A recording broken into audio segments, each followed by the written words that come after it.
दोस्तों, मेरे दो पड़ोसी हैं। दोनों एक ही बिल्डिंग में रहते हैं, दोनों एक ही कंपनी में काम करते हैं और दोनों की सैलरी रफली सेम है। लेकिन अब 10 साल बाद उनकी ज़िंदगी बिल्कुल अलग है।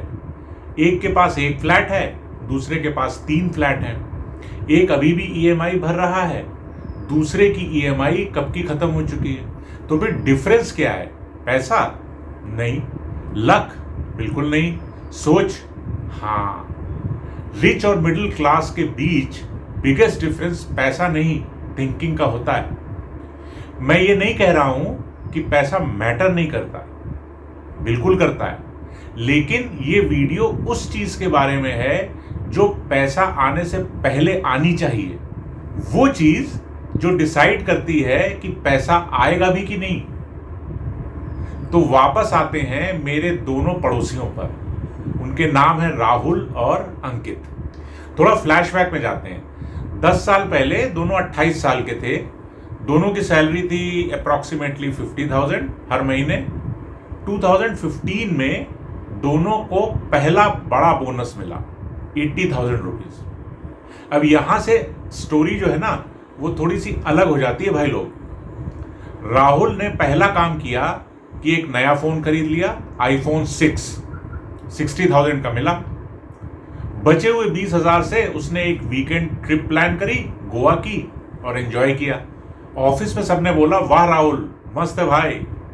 राहुल खुश था, फीलिंग गुड थी, क्योंकि वो अपनी मेहनत के पैसे को एंजॉय कर रहा था। लेकिन 3 साल बाद क्या हुआ? वो फोन पुराना हो गया और ट्रिप की यादें भी जो है वो 6 महीने में फेड हो गई। अब 80,000 रुपए गॉन।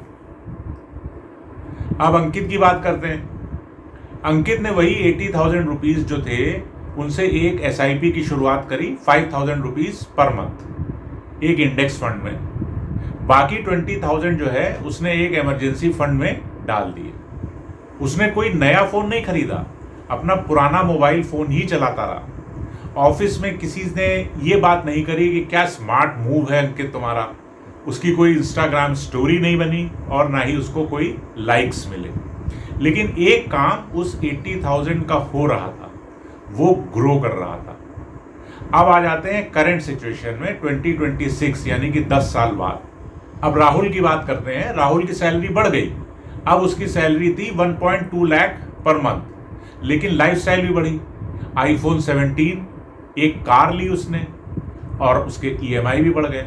सेविंग्स रफली सेम, क्लोज टू 0। अंकित की सैलरी भी बढ़ी, 1.2 लाख, ऑलमोस्ट सेम। लेकिन उसकी मंथली SIP ने एक मनी कॉर्पस बना दिया था, रफली 35 लैक्स का। अंकित ने लास्ट ईयर एक फ्लैट का डाउन पेमेंट भी किया।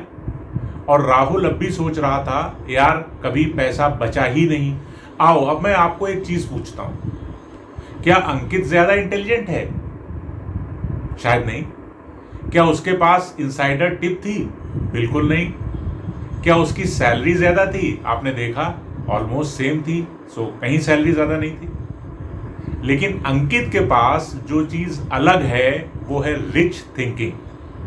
तो एग्जैक्टली क्या है ये रिच थिंकिंग? मुझे आपको ना 3 मेंटल शिफ्ट्स बताने हैं जो राहुल के पास नहीं थे, अंकित के पास थे। मेंटल शिफ्ट नंबर 1, प्रेजेंट से फ्यूचर को देखना। हमारा ब्रेन जो है ना, वो प्लेजर आज चाहता है, लेकिन रिच थिंकर कॉस्ट कैलकुलेट करता है फ्यूचर की। एक एग्जांपल देता हूं, प्रैक्टिस करना। अगली बार तुम कुछ भी खरीदने वाले हो, फोन, गाड़ी, कुछ भी, एक सवाल पूछना अपने आप से, अगर मैं ये पैसा इन्वेस्ट कर दूं तो 5 साल बाद कितना बनेगा? भाई ये पक्का है कि इन्फ्लेशन की हाइक से कहीं ज्यादा बनेगा। मेंटल शिफ्ट नंबर 2, एसेट बनाओ, लायबिलिटी नहीं।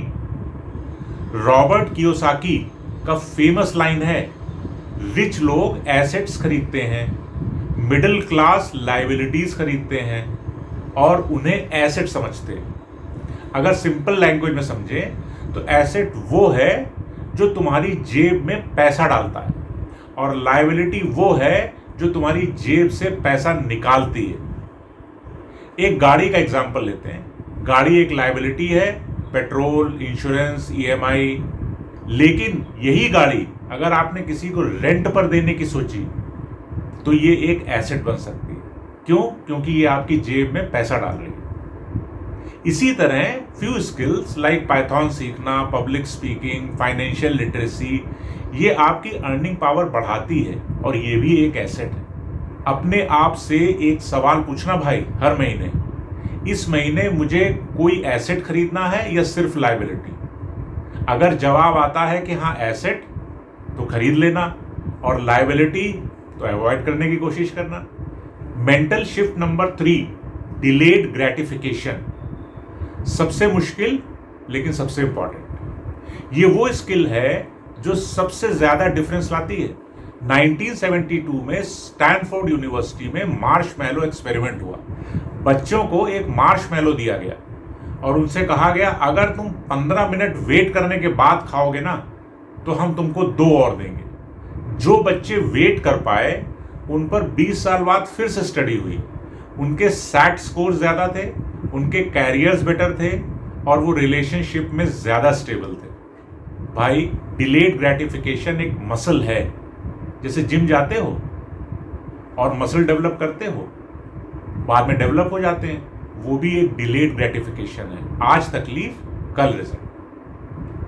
अब मैं आपको एक 30 दिन का चैलेंज दे रहा हूं। सुपर सिंपल है।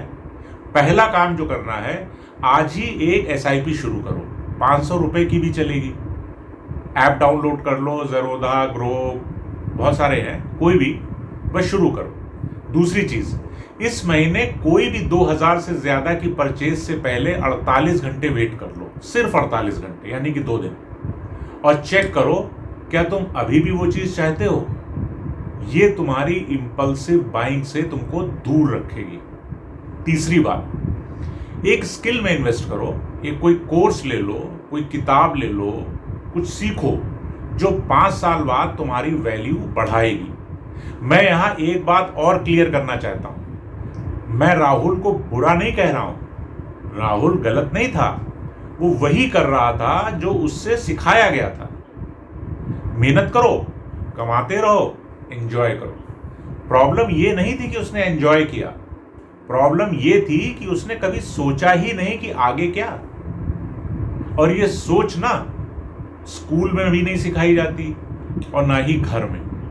ये तुमको खुद सीखनी पड़ेगी। इसलिए मैं फिर बोल रहा हूं, क्वेश्चन ये नहीं है कि तुम कितना कमा रहे हो, क्वेश्चन ये है कि तुम अपनी कमाई को कैसे बढ़ाने की सोच रहे हो। क्योंकि एक दिन तुम्हारी यही सोच डिसाइड करेगी कि तुम राहुल हो या अंकित। अगर ये वीडियो यूजफुल लगी तो प्लीज शेयर करो अपने उस दोस्त के साथ जो अभी भी राहुल वाली सोच में है, और कमेंट में बताओ तुम अंकित वाली सोच रखते हो या राहुल वाली सोच रखते हो, और तुम अंकित वाली कौन सी एक चीज से कल शुरुआत करोगे। यहां तक वीडियो देखने के लिए तुम सबका बहुत बहुत धन्यवाद।